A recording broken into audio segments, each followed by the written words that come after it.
ವೀಕ್ಷಕರೇ, ಆಯುಷ್ ಆರೋಗ್ಯ ಕಾರ್ಯಕ್ರಮಕ್ಕೆ ತಮಗೆಲ್ಲರಿಗೂ ಆತ್ಮೀಯ ಸ್ವಾಗತ. ನಾನು ಕುಸುಮ.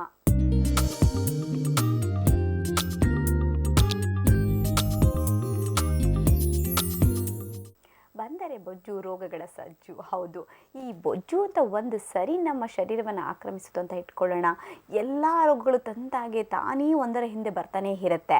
ಯಾಕಂದರೆ ಇವತ್ತು ನಾವು ನೋಡುವಂತಹ ಅನೇಕ ಸಮಸ್ಯೆಗಳಲ್ಲಿ ಒಂದಂಥ BP ಆಗ್ಬೋದು, ಶುಗರ್ ಆಗ್ಬೋದು, ಹಾಗೆ ಹೃದಯ ರೋಗಗಳಿಗೆ ಸಂಬಂಧಪಟ್ಟಂಥ ಅನೇಕ ಕಾಯಿಲೆಗಳು ಕೂಡ ಅದಕ್ಕೆಲ್ಲವೂ ಮೂಲವಾಗಿ ಕಾಡುವಂಥದ್ದು ಅಂದರೆ ಬೊಜ್ಜು. ಹೌದು, ಶರೀರದಲ್ಲಿ ಅಧಿಕವಾದಂತಹ ತೂಕ ಶೇಖರಣೆಗೊಂಡಾಗ ಇವೆಲ್ಲ ರೋಗಗಳು ತಂತಾನೇ ಬರ್ತಾ ಇರುತ್ತೆ. ಹಾಗಾದರೆ ಈ ಬೊಜ್ಜನ್ನು ಯಾವ ರೀತಿ ಹೋಗ್ಲಾಡಿಸ್ಕೊಳ್ಬೇಕು ಅಂತ ನೀವು ಯೋಚನೆ ಮಾಡ್ತಾ ಇರ್ತೀರಾ. ಪ್ರತಿಯೊಬ್ಬರಿಗೂ ಕೂಡ ಸಪೂರ ದೇಹವನ್ನು ಹೊಂದ್ಕೋಬೇಕು, ಹಾಗೆ ಚುರುಕಾಗಿ ಕೆಲಸ ಕಾರ್ಯಗಳಲ್ಲಿ ನಾವು ತೊಡಗಿಸ್ಕೊಳ್ಬೇಕು ಅಂತ ಆಸೆ ಇದ್ದೇ ಇರುತ್ತೆ. ಆದರೂ ಈ ಉತ್ತಮವಾದಂಥ ಆಕೃತಿಗೆ ಅಡ್ಡಿಗಾಲಾಗಿ ಪರಿಣಮಿಸುವಂಥದ್ದು ಈ ಬೊಜ್ಜು.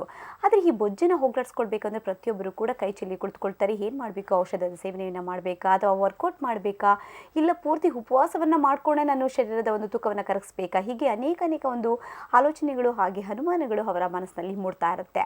ಹಾಗಂದ ತಕ್ಷಣ ಪ್ರತಿಯೊಂದು ಸಮಸ್ಯೆಯೂ ಕೂಡ ಈ ಔಷಧದ ಸೇವನೆ ಆಗಲಿ ಅಥವಾ ಸರ್ಜರಿಯ ಒಂದು ಅವಶ್ಯಕತೆ ಆಗಲಿ ಬೇಕಾಗಿರಲ್ಲ.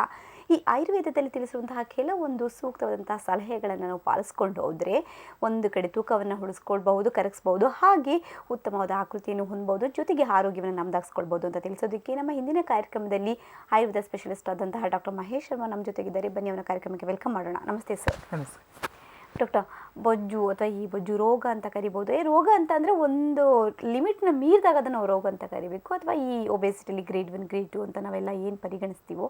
ಹಾಗಾಗಿ ಈ ಬೊಜ್ಜು ಅಂತಂದರೆ ಆಯುರ್ವೇದದಲ್ಲಿ ಯಾವ ರೀತಿ ಅದನ್ನು ವಿಶ್ಲೇಷಣೆಯನ್ನು ಕೊಡ್ತೀರಾ? ಬೊಜ್ಜು ರೋಗ ಅನ್ನೋದಂತೂ ಈಗ ಸರ್ವೇ ಸಾಮಾನ್ಯವಾಗಿ ಕಂಡುಬರುವಂತಹ ಒಂದು ರೋಗ. ಸೊ ಬದಲಾದಂತಹ ಜೀವನ ಶೈಲಿ, ಜೀವನ ಪದ್ಧತಿಯಿಂದ ಹಲವಾರು ರೋಗಗಳು ಕಾಣಿಸ್ಕೊಳ್ತಾ ಇದೆ. ಸೊ ಅಂಥದ್ರಲ್ಲಿ ಬೊಜ್ಜು ರೋಗ ಅನ್ನೋದು ಒಂದು ರೋಗ. ಇದರಲ್ಲಿ ದೇಹದಲ್ಲಿ ಅಧಿಕವಾದಂತಹ ಒಂದು ದೇಹದ ಶಕ್ತಿ ಅಥವಾ ಕ್ಯಾಲೋರೀಸು, ಸೊ ಅದು ಹೆಚ್ಚು ಪ್ರಮಾಣದಲ್ಲಿ ಶೇಖರಣೆ ಆಗ್ತಾ ಹೋದಾಗ, ಕೊಬ್ಬಿನಂಶ ಹೆಚ್ಚೆಚ್ಚು ಶೇಖರಣೆ ಆಗ್ತಾ ಹೋದಾಗ ದೇಹದಲ್ಲಿ ತೂಕ ಹೆಚ್ಚಾಗತ್ತೆ. ಸೊ ಚರ್ಮದ ಅಡಿಯಲ್ಲಿ ಬಹಳಷ್ಟು ಕೊಬ್ಬಿನ ಅಂಶ ಶೇಖರಣೆ ಆಗ್ತಾ ಹೋಗುತ್ತೆ. ಹಾಗಾಗಿ ತೂಕ ಹೆಚ್ಚಾಗಿ ಬಹಳಷ್ಟು ರೋಗಗಳು, ಅದರಿಂದಾಗಿ ಅತಿಯಾದ ಬೊಜ್ಜಿನಿಂದ ಹಲವಾರು ರೋಗಗಳು ಬರುವಂತಹ ಚಾನ್ಸಸ್ ಇರುತ್ತೆ. ಇದನ್ನು ಜೀವನ ಶೈಲಿಯಿಂದ ಬಂದಂತಹ ರೋಗ ಅಂತ ಹೇಳ್ಬೋದು. ಮತ್ತು ಇದನ್ನು ಸಂತರ್ಪಣಜನ್ಯ ವ್ಯಾಧಿ ಅಂತ ಆಯುರ್ವೇದದಲ್ಲಿ ಹೇಳಲಿಕ್ಕಾಗತ್ತೆ. ಸೊ ಯಾವುದೇ ರೋಗಗಳಾಗಿರಬಹುದು, ಎರಡು ಬ್ರಾಡ್ ರೀತಿಯಲ್ಲಿ ನಾವು ವಿಂಗಡಣೆನ ಮಾಡಬಹುದು ಆಯುರ್ವೇದ ಪ್ರಕಾರ. ಒಂದು ಸಂತರ್ಪಣಜನ್ಯ ಅಂದರೆ ನಾವು ತಗೊಳ್ಳುವಂಥ ಪೋಷಕಾಂಶಗಳ ಅಗತ್ಯತೆಗಿಂತ ಹೆಚ್ಚು ಆದಾಗ ಅದನ್ನು ಸಂತರ್ಪಣ ಅಥವಾ ಓವರ್ ನ್ಯೂಟ್ರಿಷನ್ ಅಂತ ಹೇಳ್ತೀವಿ. ಇನ್ನೊಂದು ಪೋಷಕಾಂಶಗಳು ಬಹಳಷ್ಟು ಕಡಿಮೆ ಆದಾಗ, ಸೊ ಅದು ಮಾಲ್ ನರಿಶ್ಮೆಂಟ್ ಅಥವಾ ರೆಡ್ಯೂಸ್ಡ್ ನ್ಯೂಟ್ರಿಷನ್ ಅಂತ ಹೇಳ್ಬೋದು. ಸೊ ಈ ಒಬೆಸಿಟಿ ಅನ್ನೋದು ಹೆಚ್ಚಿನ ಪೋಷಕಾಂಶಗಳು ಅಗತ್ಯಕ್ಕಿಂತ ಹೆಚ್ಚಾಗಿ ಅದರಿಂದ ಬಹಳಷ್ಟು ರೋಗಗಳು, ಕಾಂಪ್ಲಿಕೇಶನ್ಸ್ ಬರುವಂಥ ಒಂದು ಅವಸ್ಥೆ ಅಂತ ಹೇಳ್ಬೋದು. Okay doctor. ಸೊ ಹಾಗಾಗಿ ಅಂದರೆ ರೋಗ ಅಂತ ನಾವು ಇದನ್ನು ಕನ್ಸಿಡರ್ ಮಾಡಬೇಕು. ಬಿಕಾಸ್ ರೋಗ ಅಂದ ತಕ್ಷಣ ಜನರಲ್ಲಿ ಸ್ವಲ್ಪ ಭಯ ಮೂಡುತ್ತೆ ಅಲ್ವಾ? ಯಾಕೆ ಇದನ್ನು ರೋಗ ಅಂತ ಕನ್ಸಿಡರ್? ರೋಗ ಅನ್ನೋದಕ್ಕಿಂತ ಇದನ್ನು ಒಂದು ಅವಸ್ಥೆ ಅಂತ ಕನ್ಸಿಡರ್ ಮಾಡೋದು ಉತ್ತಮ. ಯಾಕಂತ ಹೇಳಿದ್ರೆ ಇದರಿಂದ ಬಹಳಷ್ಟು ರೋಗಗಳು ಸಮೂಹ ಅಥವಾ ರೋಗಗಳು ಉತ್ಪತ್ತಿ ಆಗ್ತಾ ಹೋಗುತ್ತೆ. ಸೊ ಕೊಬ್ಬಿನಂಶ ಶೇಖರಣೆ ಹೆಚ್ಚಾಗ್ತಿದ್ದಂಗೆ ಬೇರೆ ಬೇರೆ ಬೇರೆ ಕಾಯಿಲೆಗಳು, ಬೇರೆ ಬೇರೆ ದೇಹದ ಬೇರೆ ಬೇರೆ ಭಾಗಗಳಿಗೆ ಬೇರೆ ಬೇರೆ ಆದಂತಹ ಅದರ ಒಂದು ಕಾಂಪ್ಲಿಕೇಶನ್ಸ್ಗಳ ಆಗಿ ಬೇರೆ ರೋಗಗಳು ಬರುವಂಥ ಚಾನ್ಸಸ್ ಇರುತ್ತೆ. ಸೊ ಜೀವನ ಪದ್ಧತಿಯನ್ನು ಸರಿ ಮಾಡಿಕೊಂಡಾಗ ತಂತಾನೆ ಅದು ಸರಿ ಮಾಡ್ಕೊಳ್ಳುವಂತಹ ಒಂದು ವ್ಯಾಧಿ. ಓಕೆ ಡಾಕ್ಟರ್, ಈ ಬೊಜ್ಜು ಅನ್ನೋದು ಏಕಾಏಕಿ ಒಂದೇ ರಾತ್ರಿಯಲ್ಲಿ ಅಥವಾ ಕೆಲವೇ ದಿನಗಳಲ್ಲಿ ಬರುವಂಥ ಸಮಸ್ಯೆ ಅಂತೂ ಅಲ್ಲ. ಹಾಗಾಗಿ ಅದು ತಿಂಗಳುಗಳಾಗ್ಬೋದು, ವರ್ಷಗಳ ನಂತರ ತುಂಬ ಅಧಿಕವಾಗಿ ತೂಕವನ್ನು ನಾವು ಗೇನ್ ಮಾಡ್ಕೊಂಡು ಹೋಗ್ತಾ ಇರ್ತೀವಿ. ಹಾಗಾಗಿ ಈ ಒಂದು ಸಮಸ್ಯೆಯನ್ನು, ಬೊಜ್ಜನ್ನು ನಾವು ಕಂಟ್ರೋಲಲ್ಲಿ ಇಟ್ಕೊಳ್ಬೇಕು ಮೊದಲೇ ಅಂತಂದರೆ, ಒಬ್ಬ ವ್ಯಕ್ತಿ ಅದನ್ನು ಮಾನಿಟರ್ ಮಾಡಬೇಕು ಅಂತಂದರೆ ಯಾವ ಒಂದು ಮಾನದಂಡಗಳಿಂದ ಅದನ್ನು ಅಳಿತಾ ಹೋಗಬೇಕು, ಮತ್ತು ತಾನು ಬೊಜ್ಜಿನ ಒಂದು ಪರಿಮಿತಿಯನ್ನು ಮೀರ್ತಾ ಇದ್ದೀನಿ ಅಂತ ತಿಳ್ಕೊಬೇಕಾಗುತ್ತೆ? ಒಂದು ಏನಂತ ಹೇಳಿದ್ರೆ, ನಮ್ಮ ದೇಹದಲ್ಲಿ ನಮಗೆ ಎಷ್ಟು ಪ್ರಮಾಣದ ಆರೋಗ್ಯವಂತರಾಗಿರಬೇಕಾದ್ರೆ ನಮ್ಮ ಪ್ರಕೃತಿ, ಪ್ರತಿಯೊಬ್ಬರ ದೇಹನೂ ಭಿನ್ನವಾಗಿರುತ್ತೆ. ಸೊ ಪ್ರತಿಯೊಬ್ಬರು ಮಾಡುವಂಥ ಕೆಲಸ ಮತ್ತು ಅವರ ದೇಹದ ಪ್ರಕೃತಿಗೆ ಅನುಗುಣವಾಗಿ ನಾವು ಆಹಾರವನ್ನು ಸೇವಿಸ್ತಾ ಇರಬೇಕಾಗತ್ತೆ. ಈ ಆಹಾರದ ಸೇವನೆಗೂ ನಾವು ಮಾಡುವಂಥ ದೈಹಿಕ ಚಟುವಟಿಕೆಗಳಿಗೂ ಸಂಬಂಧ ಇದೆ. ಸೊ ಎಷ್ಟು ಆಹಾರ ನಾವು ತಗೊಳ್ತೀವೋ ಅಷ್ಟೇ ಪ್ರಮಾಣದ ಚಟುವಟಿಕೆಗಳನ್ನ ಮಾಡಿದಾಗ ನಮಗೆ ಹೆಚ್ಚಿನ ಒಂದು ಕ್ಯಾಲೋರೀಸ್ ಅಥವಾ ಹೆಚ್ಚಿನ ಒಂದು ಕೊಬ್ಬಿನ ಅಂಶ ಶೇಖರಣೆ ಆಗಲ್ಲ. ಈ ಕೊಬ್ಬಿನ ಅಂಶ ಯಾಕೆ ಶೇಖರಣೆ ಆಗುತ್ತೆ ಅಂತ ಹೇಳಿದ್ರೆ, ಅಗತ್ಯಕ್ಕಿಂತ ಹೆಚ್ಚು ಆಹಾರ ತಗೊಂಡಾಗ ಅದು ಕೊಬ್ಬಿನ ರೂಪದಲ್ಲಿ ಪರಿವರ್ತನೆ ಆಗಿ ಅದು ಅದು ಶೇಖರಣೆ ಆಗುವಂಥದ್ದು. ಸೊ ಹಾಗಾಗಿ ನಮ್ಮ ತಗೊಳ್ಳುವಂಥ ಆಹಾರ ಪ್ರಮಾಣ ಸರಿಯಾಗಿದ್ದಾಗ ನಮಗೆ ಬೊಜ್ಜಿಗೆ ನಾವು ತುತ್ತಾಗೋದೇ ಇಲ್ಲ. ಬಟ್ ಇದನ್ನು ಹೇಗೆ ತಿಳ್ಕೊಳ್ಳುವಂಥದ್ದು? ಈಗ ನಾವು ಕೆಲವರಿಗೆ ಡೌಟ್ ಬರ್ಲಿಕ್ಕೆ ಶುರು ಆಗುತ್ತೆ, ಸ್ವಲ್ಪ ದೇಹದ ತೂಕ ಹೆಚ್ಚಾಗ್ತಿದೆಯಾ, ಅಥವಾ ದೇಹ ಭಾರ ಅನ್ಸಕ್ಕೆ ಶುರು ಆಗುತ್ತೆ, ಅಥವಾ ತೊಡೆ ಹತ್ರ ಅಥವಾ ಬಟಕ್ಸ್ ಅಲ್ಲಿ ಇರ್ಬೋದು ಅಥವಾ ಚೆಸ್ಟ್ ಅಲ್ಲಿ ಇರ್ಬೋದು ಹೆಚ್ಚು ದಪ್ಪ ಆಗ್ತಿದ್ದೀನಿ ಅನ್ನೋ ಅನುಭವ ಬರುತ್ತೆ. ಅದು ಮೊದಲನೇದು. ಸೊ ಆಗ ನಾವು ಕಂಡಾಗ ಅದು ತಿಳ್ಕೊಂಡಿದ ತಕ್ಷಣನೇ ನಾವೇನ್ ಮಾಡ್ಬೇಕು ಅಂದ್ರೆ ಇದಕ್ಕೆ ಒಂದು ಮಾಪನ ಇದೆ. ಓಕೆ ಡಾಕ್ಟರ್, ಆ ಮಾಪನ ಬಗ್ಗೆ ತಿಳ್ಕೊಂಡು ಕಾಲರ್ ಹಿಡಿದ್ದಾರೆ. ಹಲೋ ನಮಸ್ಕಾರ. ಹಲೋ ನಮಸ್ಕಾರ ಮೇಡಮ್, ನಾವು ಕೋಲಾರಿಂದ ಫೋನ್ ಮಾಡ್ತಾ ಇದೀವಿ, ಕೃಷ್ಣಮೂರ್ತಿ ಅಂತ. ನಮಸ್ತೆ ಸರ್, ನಿಮ್ಮ ಸಮಸ್ಯೆ ಬೊಜ್ಜಿಗೆ ಸಂಬಂಧಪಟ್ಟಾಗಿದೆಯಾ? ಹೌದು ಮೇಡಮ್, ಅದರದೇ ಸಮಸ್ಯೆ. ಮಾತನಾಡಿ ಕೃಷ್ಣಮೂರ್ತಿ ಅವರೇ. ನಮ್ಮ ಮನೆಯವರಿಗೆ ಗೀತಾ ಅಂತ ಅವ್ರ ಹೆಸರು. ಹ್ಮ್. ಸೊ 2 ಮಕ್ಕಳಾಗಿದೆ ಮೇಡಮ್ ಅವರ. ಸರಿ. ಅವರಿಗೆ ಹೊಟ್ಟೆ ಭಾಗ ತುಂಬಾ ದೊಡ್ಡದಿದೆ, ಅದು ಕಡಿಮೆ ಆಗಿಲ್ಲ ಇನ್ನೂ. ಓಕೆ. ಸಿಸರಿನ್ ಆಗಿದ್ದು ಅವ್ರಿಗೆ 2. ಸೊ ಅದರಿಂದ ಅದನ್ನ ಕಡಿಮೆ ಮಾಡ್ಕೊಳ್ಳಿಕ್ಕೆ ಏನ್ ಮಾಡ್ಬೇಕಂತ, ಈಗ ಅವ್ರಿಗೆ ಸೊಂಟದ ನೋವು ಬೇರೆ ಸ್ಟಾರ್ಟ್ ಆಗಿದೆ. ಓಕೆ. ಸೊ ಅವರಿಗೆ ಈ ಆಪರೇಷನ್ ಆದಾಗ ಇಂಜೆಕ್ಷನ್ ಕೊಟ್ಟಿರೋದ್ರಿಂದನೇ ಸೊಂಟ ನೋವು ಬರ್ತಾ ಇದೆ ಅನ್ನೋ ಒಂದು ಫೀಲಿಂಗ್. ಓಕೆ. ಅದಕ್ಕೆ ಪರಿಹಾರ ಹೇಳಿ ಮೇಡಮ್ ಅವರೇ. ಸರಿ ಕೃಷ್ಣಮೂರ್ತಿ ಸರ್, ನಿಮ್ಮ ಒಂದು ಸಮಸ್ಯೆಗೆ ಡಾಕ್ಟರ್ ಪರಿಹಾರವನ್ನು ತಿಳಿಸ್ತಾರೆ, ಕೇಳಿಸ್ಕೊಳ್ಳಿ. ಕೃಷ್ಣಮೂರ್ತಿ ಅವರೇ, ನಿಮ್ಮ ಪತ್ನಿಯವರ ವಯಸ್ಸೆಷ್ಟು? ಸರ್ ನಮ್ಮ ಪತ್ನಿಯವ್ರ ವಯಸ್ಸು 32 ಸರ್. 32. ಸೊ ಅವರು 2 ಡೆಲಿವರಿ ಆದ ನಂತರನೇ ದೇಹದ ತೂಕ ಹೆಚ್ಚಾಗ್ಲಿಕ್ಕೆ ಪ್ರಾರಂಭ ಆಯ್ತಾ? ಹೌದು ಸರ್. ಓಕೆ. ಸೊ ಕೆಲವರೆಲ್ಲ ಮೊದಲು ಕೂಡ ಸ್ವಲ್ಪ ಹೊಟ್ಟೆ ಒಂಚೂರು ದೊಡ್ಡದಿದ್ದಂಗಿತ್ತು, ಸ್ವಲ್ಪ. ಸೊ ಈಗ ತುಂಬಾ ದೊಡ್ಡದಿದೆ ಸರ್, ಪ್ರೆಗ್ನೆಂಟ್ ಅನ್ನೋ ರೀತಿಯಲ್ಲಿ ಕಾಣಿಸೋ ರೀತಿ ಇದೆ. Okay okay. ನೋಡಿ, ನೀವೇ ಹೇಳಿದಾಗೆ ಮುಂಚೆನೆ ಸ್ವಲ್ಪ ಅವರ ಪ್ರಕೃತಿ ಸ್ವಲ್ಪ ತೂಕ ಹೆಚ್ಚಾಗಿರುವಂತಹ ಪ್ರಕೃತಿನೇ ಅಂತ ಅನ್ಸುತ್ತೆ.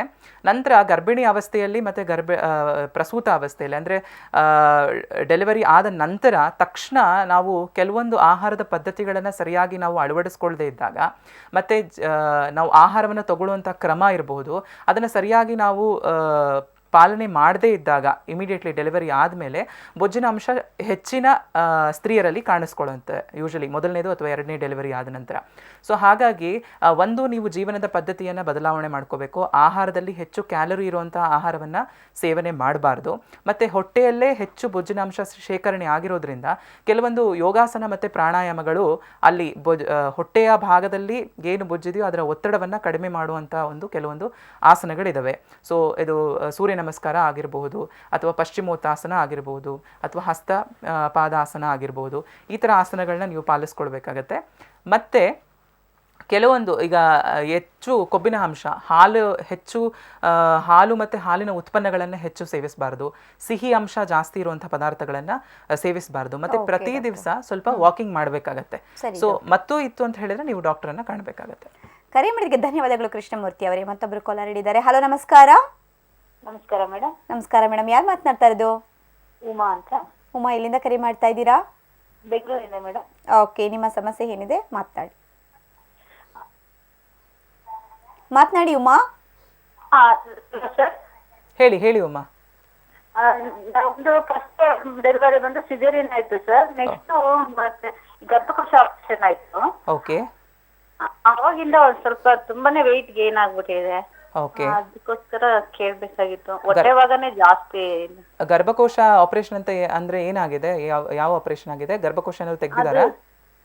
1.5 ವರ್ಷ ಆಯ್ತು ಸರ್. ಅದೇನ ಒಳಗಡೆ ಇದಾಗಿದೆ ಅಂದ್ಬಿಟ್ಟು ಡೇಟ್ ಸರಿಗೆ ಹಾಕ್ತಿದ್ದಿಲ್ಲ, ಪ್ರಾಬ್ಲಮ್ ಆಗ್ಬಿಟ್ಟು ಗರ್ಭಕೋಶ ತೆಗಿಸ್ಬೇಕು ಅಂತ ಇದ್ ಮಾಡಿದ್ರು.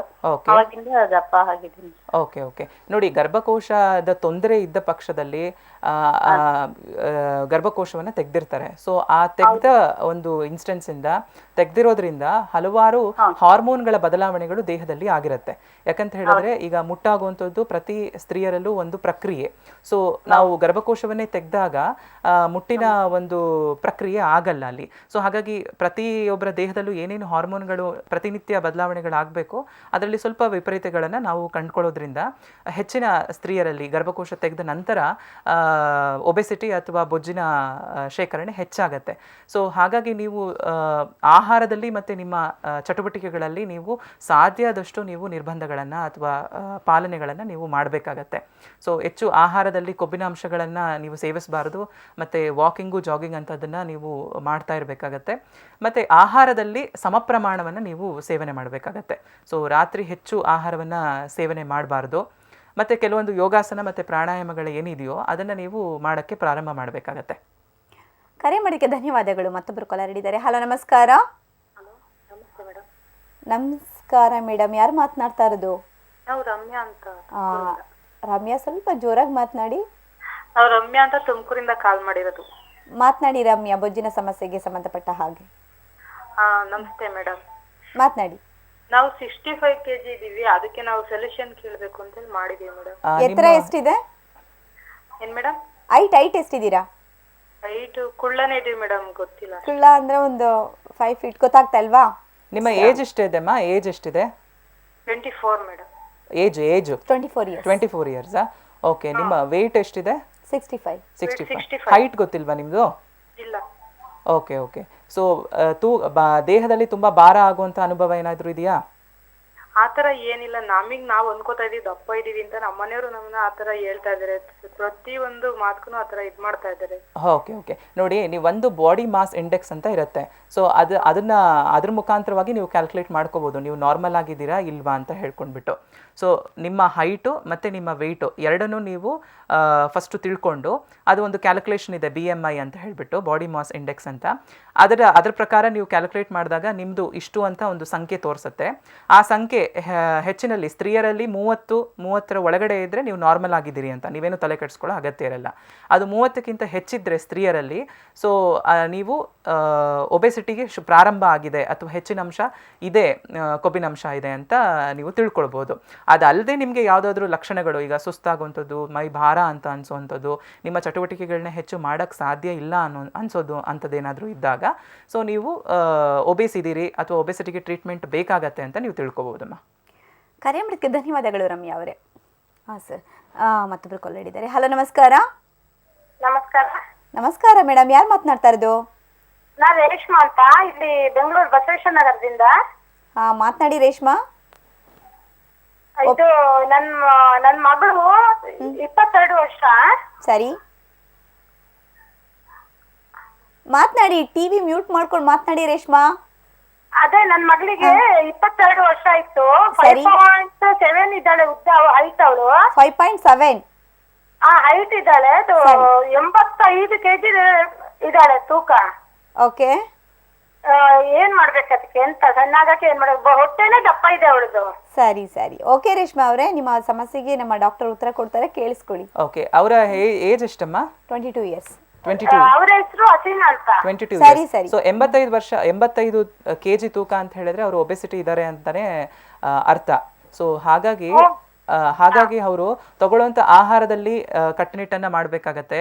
ಎಣ್ಣೆಯದ್ದು ಮತ್ತು ಕೊಬ್ಬಿನಾಂಶದ್ದು ಹೆಚ್ಚು ಆಹಾರಗಳನ್ನ ಸೇವಿಸಬಾರ್ದು, ಮತ್ತು ಮೇಲಿಂದ ಮೇಲೆ ಆಹಾರಗಳನ್ನು ಸೇವನೆ ಮಾಡಬಾರ್ದು, ಮತ್ತು ಹಗಲಲ್ಲಿ ನಿದ್ರೆ ಮಾಡಬಾರ್ದು. ಹೆಚ್ಚಿನ ಸ್ತ್ರೀಯರಲ್ಲಿ ಹಗಲಲ್ಲಿ ಮಧ್ಯಾಹ್ನದ ಹೊತ್ತು ನಿದ್ರೆ ಮಾಡುವಂಥ ಅಭ್ಯಾಸ ಇರುತ್ತೆ, ಅದು ತೂಕ ಹೆಚ್ಚು ಮಾಡುತ್ತೆ.